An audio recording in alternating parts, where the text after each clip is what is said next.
How Trump can permanently secure his legacy by increasing Social Security benefits, not reducing Social Security benefits by increasing them.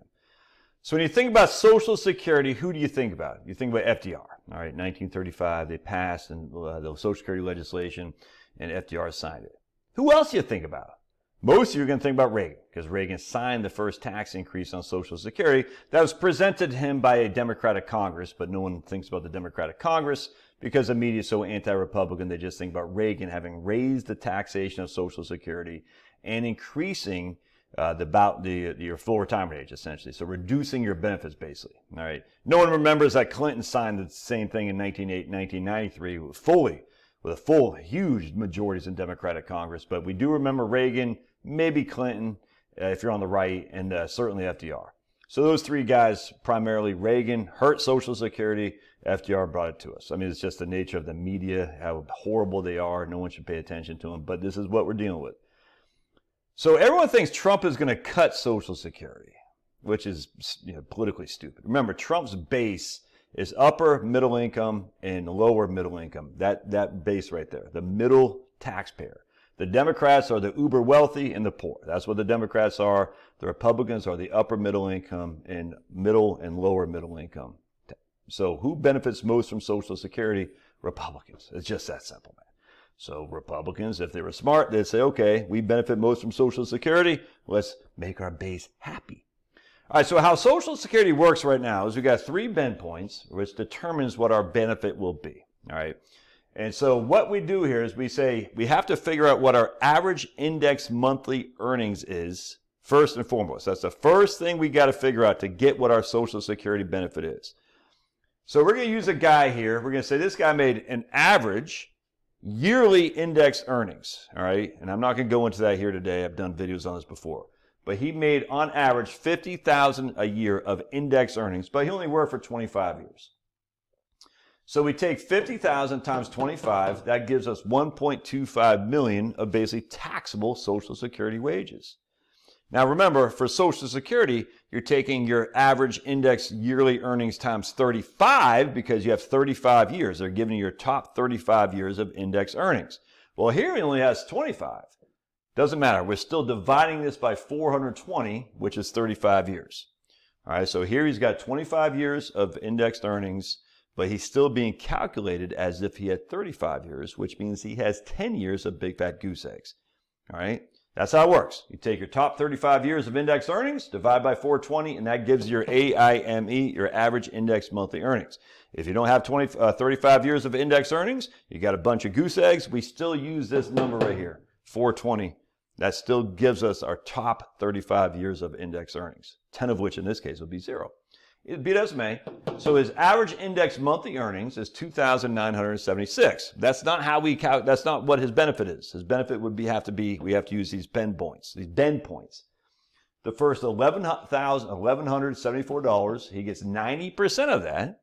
In this case, $1,056. The next $5,904, he gets 32% of that. In this case, he's got $1,802. So we take $2,976, subtract by $1,174. That gives us the first bend point. To subtract by that gives us our second bend point. This subtracted by this gives us our second bend point, which gives us $576. All right. Now he doesn't have anything in the third realm here, but that's how it works. The first $1,174 is 90% of that you get. The next $5,904, you get 32% of that, and anything above $7,078, you get 15%. So in this case, his average index monthly earnings of $2,976 gives us a PIA, his primary insurance amount. That's what his benefit will be at his full retirement age at 67. It's $1,633. That's a little bit more than half. He's getting a little bit more than half of his AIME will be paid out in Social Security. All right, seems like a pretty simple case here. $50,000 a year for 25 years gives tax base of $1.25 million is what he paid taxes on. Divide that by 420, it gives us our AIME, average index monthly earnings of $2,976, which is what we use to calculate what our PIA will be when you factor in these bend points. And our PIA, how much he gets when he's 67 is $1,633. So what happens if we change this bend point right here to 0.4? Ah, Josh, man! I know. I can hear the Peanut Gallery screaming bloody murder. I hear them. They scream bloody murder because my contention is okay to have bonds and it's okay to consider a reverse mortgage. People go crazy. And that I don't agree with ongoing wars in Israel and Ukraine and stuff. You want the Russians to take over? You want us all to be under Sharia? Like, I don't see that happening, but be that as it may. All right, so now we're going to increase our second bend point to 0.4%, 0.4 from 0.32. All right, what will that do? 1802 times 0.4 is no longer 576. It's not, let me just put this over here, 1633. It's now 720.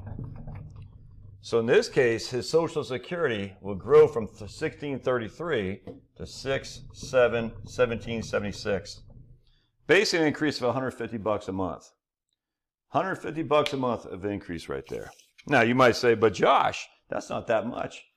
Yeah, it is. $150 a month over 1633, which is what he was paying before, what he was getting before. That is let's take a look here. Get my trusty calculator on my new phone. Look at this new phone. This thing is freaking crushing. Look at that. Huge. I love it, but I don't know how much it costs. So ignorance is bliss, babies.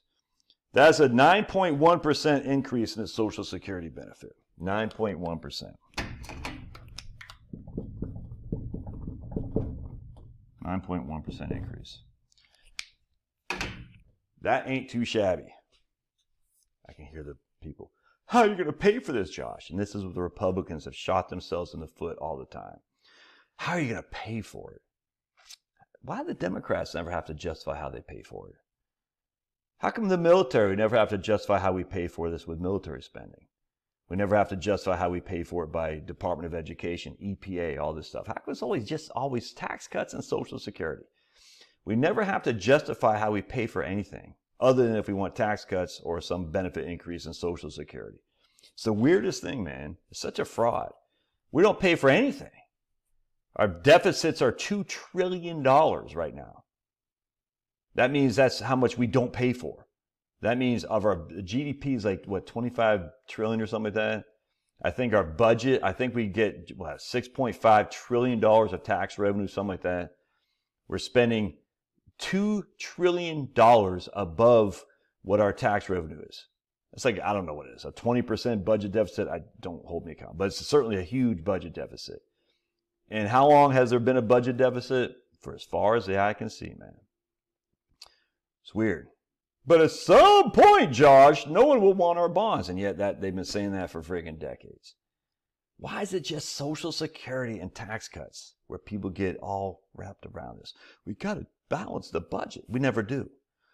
We got to pay for tax cuts. We never pay for anything else, ever. And yet this one thing is crazy to me. Anyway, what happens here?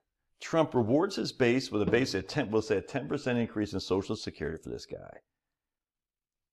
He does. It's a big deal, especially when you factor in what's the biggest reason Trump won is inflation. You say, all right, no, I get it, man. Inflation is bad. We're going to give you retirees a benefit, significant benefit. We'll increase your Social Security, in this case, by 10%. Dude, you solidify your legacy for a generation, and they can never use it against you again that you're going to cut Social Security. Look, they've been doing this since freaking Dewey. You know, Dewey's a fascist. Dewey's going to cut Social Security, blah, blah, blah, blah, blah. It's idiotic. But not only do we not want that argument made, we want to say, we are the ones who are going to advance your Social Security to reward our own base, our own taxpayer, our own voter. Anyway, that's how you do it, Trumpster. And when people say, how are you going to pay for it? I would just simply say, we'll get rid of the Department of Education. We'll get rid of the EPA. Well, I don't know. There's a million ways to pay for this. And I said, well, when did you ever pay for increasing military spending? When did you ever pay for the budget to Israel, the budget to freaking Ukraine, all these people we got overseas? When did you ever pay for that? Never happened.